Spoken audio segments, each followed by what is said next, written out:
Hello, everyone. Welcome back to the principal's office. I am Principal Brown coming to you with a quick message.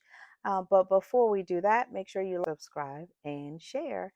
So I know that many of you have gone back to school already, and some of you are about to return back to school. So one of the biggest topics, or one of the biggest struggles, really, is preparing yourself for this new. You've been home for a couple of months, you slept late, maybe watched TV really late, you did some things that were not a little structured, and so now we got to go back to structure. So I came to you just to talk about some time management, some structure around studying, and a quick way to organize some of what you're doing. So let's start with how many hours of sleep you need. Let's ask that question. So if you need 7 hours of sleep, you need to manage and figure out what that means. I'll just give you an example. If I wake up or I need to be up at 7 a.m., then I need to think, how many hours of sleep do I really need? And so for me, I may need to be in bed at 9 p.m., right? I may not fall asleep to 10, but 9 p.m. So then that way I have close to 9 hours of sleep. When I wake up at 7 a.m., I'm refreshed and I'm ready to hit the day and the ground running and making sure that I'm having a successful day. Anytime that I don't have enough sleep, trust me, I am just cranky. I can't focus. And if I was in class all day, I would not be able to focus on my studies. So, with that being said, make sure that you adjust your new schedule to what your schedule needs to be so you can be refreshed when you're in class. You need to be 100% attentive. And if you're sleepy and you're hungry, that doesn't work. So, with the next part of that would be, how do you manage your new schedule, your new way of life in this new grade around studying? Because many of you are in sports or you like to do other activities. Some people go to church after. So, how do I manage what my teachers are asking me to do and this heavy schedule that I may already have? You may be in the Boy Scouts, you may be in Girl Scouts, you may go to YMCA after school, you may go to Boys and Girls Club, you may just go to your cousin's house. Wherever you're going, how do you fit that busy life schedule and then now your new school schedule into your new life? So some things would be, carve out some study time, right? It's a busy day, but when you get home or you're coming in from your activity, you do have to have it planned. So let's give an example to that.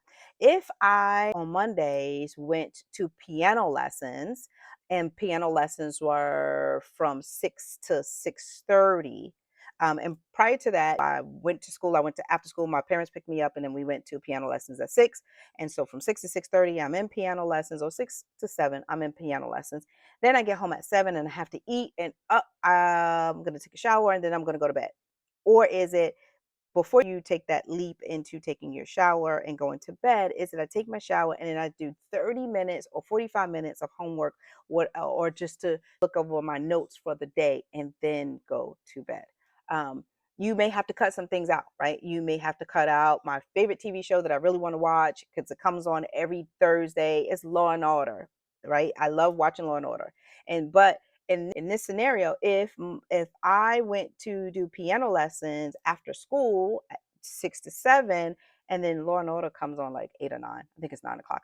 Um, I would need to give up something. Is it that I watch this TV show or do I do my studies? So you have to figure out, what's most important, because I'll tell you this, the TV show can be replayed or it could be on a rerun. You'll see it later, but your studies, you need to make sure you carve time out for that. So when you go to school on Friday or that Monday, you're very well versed on what was taught that day or for that week. So you got to carve some time out, and it's not easy, but they do have tons of apps and different things to help you calendar and schedule things out. Whether it's an app or just an old school calendar book. Sometimes I like to write things down. So writing down times and things that you need to get done, I would write that down. Give yourself a time audit.